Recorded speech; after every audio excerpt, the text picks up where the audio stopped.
मुंबई, जिसका नाम सुनते ही बहुत से लोगों की आंखों में चमक आ जाती है। इसे कोई माया नगरी कहता है तो कोई सपनों का शहर, जहां हर साल लाखों युवा अपने सपने पूरे करने के लिए आते हैं। लेकिन मुंबई शहर हमेशा से ऐसा नहीं रहा है। इतिहास में एक समय ऐसा भी था जब मुंबई की बहुत ज़्यादा अहमियत नहीं हुआ करती थी। कोई इसे दहेज में दे दिया करता था तो कभी इसे लीज पर दे दिया जाता था। मुंबई को बॉम्बे के नाम से जाना जाता था, ये बात तो आप सभी जानते हैं। आज भी लोगों का कहना है कि मुंबई एक शहर है, लेकिन बॉम्बे एक एहसास है। बॉम्बे भी पहले के समय में कोई शहर नहीं था, बल्कि ये तो एक आइलैंड था। 7 अलग अलग आइलैंड्स को मिलाकर बॉम्बे शहर का निर्माण हुआ। लेकिन आखिर इन आइलैंड्स को जोड़ा कैसे गया और बॉम्बे का इतिहास आखिर कितना पुराना है? कब यहाँ पर लोगों ने रहना शुरू किया था? बॉम्बे को लेकर किस तरह पुर्तगालियों और ब्रिटिशर्स के बीच में खींचातानी जारी रही?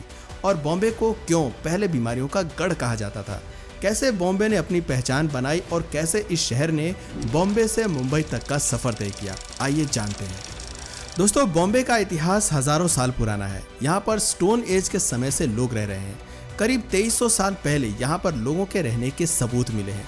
रिसर्चर्स ने उस दौर के बॉम्बे को हेप्टानेसिया का नाम दिया। 3rd सेंचुरी बीसी में यहाँ पर हिंदू शासकों ने रूल करना शुरू किया और अगले 1600 सालों तक उनका शासन जारी रहा। सबसे पहले मौर्यन अंपायर के किंग अशोका ने बॉम्बे को अपने अधीन कर लिया। इसके बाद सतवाहना, वकाटक वंश, कलाचुरीस, कोंकण चालुक्यास, राष्ट्रकूटास और चोलास ने यहाँ पर रूल किया।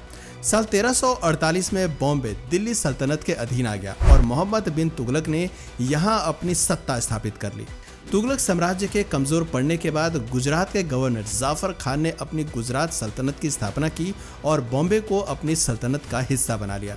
आपको बता दें कि अभी तक बॉम्बे में कोई खास ट्रेड नहीं हुआ करता था। ये तो मछुआरों के गांव के नाम से जाना जाता था। यहाँ पर कुल 7 आइलैंड थे, जिनके नाम कोलाबा, लिटिल कोलाबा, बॉम्बे, मझगांव, वर्ली, परेल और महिम हुआ करते थे। चारों ओर दलदल, मिट्टी और गुफाएं ही हुआ करती थी। कोई यहाँ पर रहना भी पसंद नहीं करता था। मछली पकड़कर ही लोग अपना जीवन यापन किया करते थे। साल 1509 में पुर्तगालियों ने बॉम्बे शहर की अहमियत को समझा। असल में साल 1508 में फ्रांसिस्को डी अल्मीडा अपने एक अभियान के दौरान बॉम्बे पहुंचा और उसे यहाँ की लोकेशन बहुत पसंद आई। अरेबियन सी के तट पर बसे होने के कारण अल्मीडा ने भाप लिया कि ये जगह ट्रेड के लिए परफेक्ट रहेगी और उसने इस जगह को बोम्बाहिया नाम दिया, जिसका मतलब होता है द गुड बे। उस समय गुजरात में सुल्तान बहादुर शाह का शासन चल रहा था। सुल्तान बहादुर की मर्जी के बगैर पुर्तगाली यहाँ से ट्रेड नहीं कर सकते थे। पुर्तगालियों ने एक प्लान बनाया और गुजराती जहाज को अपने कब्जे में ले लिया और कहा कि आज से बॉम्बे पर उनका अधिकार है। सुल्तान बहादुर की गिनती उस समय के ताकतवर राजाओं में होती थी। उसने पुर्तगालियों से बॉम्बे को वापस छीन लिया। हालांकि पुर्तगालियों ने सुल्तान को बसाइन से ट्रेड करने की परमिशन दे दी थी।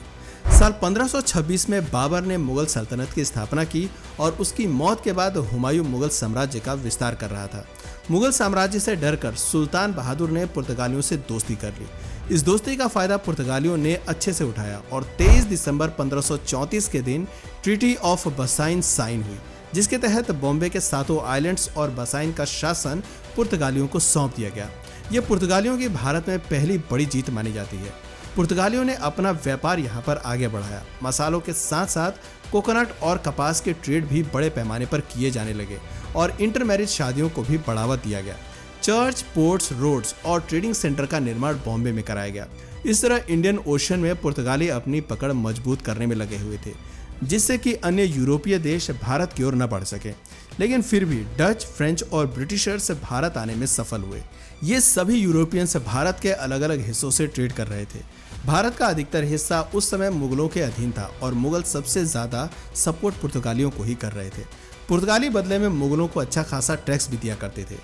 साल 1612 में ब्रिटिशर्स और पुर्तगालियों के बीच सूरत के सवाली में टकराव देखने को मिला, जिसे बैटल ऑफ सवाली के नाम से जाना जाता है। इस जंग में ब्रिटिशर्स की जीत हुई, जिसके बाद भारत में पुर्तगालियों की मोनोपोली खत्म हुई।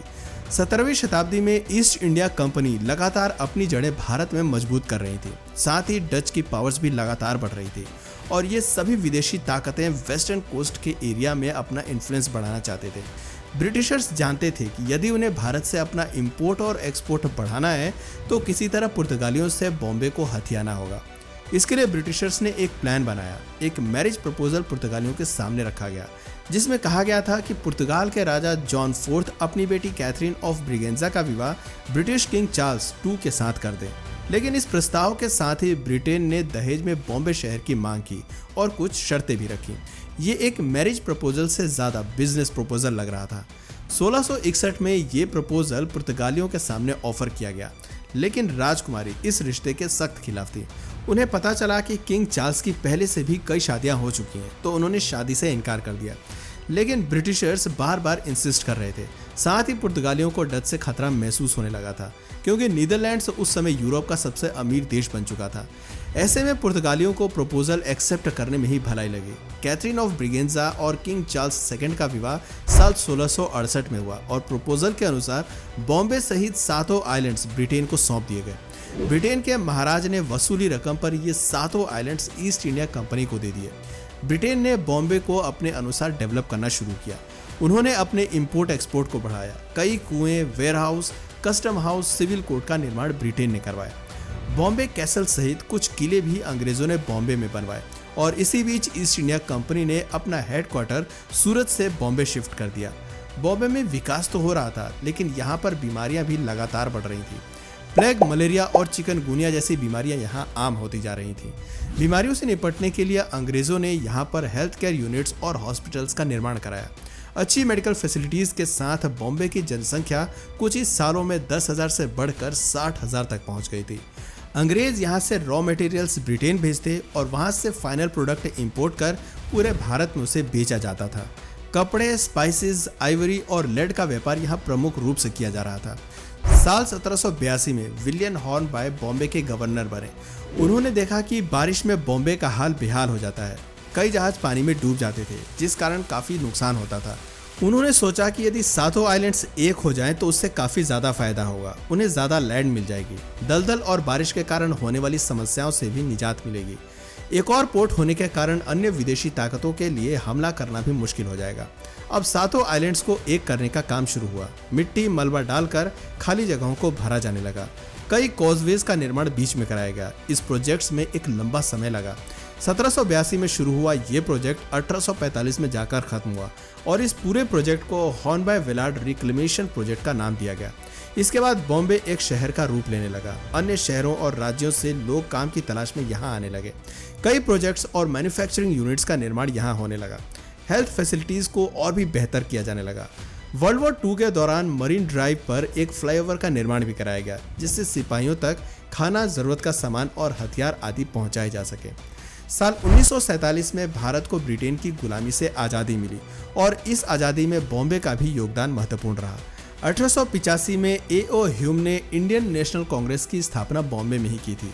इसके बाद कांग्रेस के कई अधिवेशन बॉम्बे में किए गए। बॉम्बे के कई स्वतंत्रता सेनानी ने आज़ादी के यज्ञ में अपनी आहुति दे दी।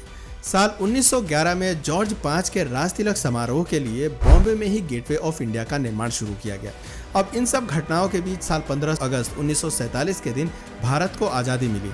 लेकिन आज़ादी के बाद बॉम्बे में गुजराती समाज के लोगों का वर्चस्व देखने को मिला। सभी बड़ी कंपनियां गुजराती लोग ही चला रहे थे। गुजराती ही बड़े पदों पर बैठे थे और मराठाओं को वो इम्पोर्टेंस नहीं मिल रही थी जिसके वो हकदार थे। साल 1956 में मराठाओं ने प्रोटेस्ट की शुरुआत कर दी। पूरे राज्य में हिंसक और विरोध प्रदर्शन होते रहे और 4 साल तक ये प्रोटेस्ट जारी रहा। इसके बाद तय हुआ कि गुजराती और मराठियों को सेपरेट राज्य दे दिए जाएंगे।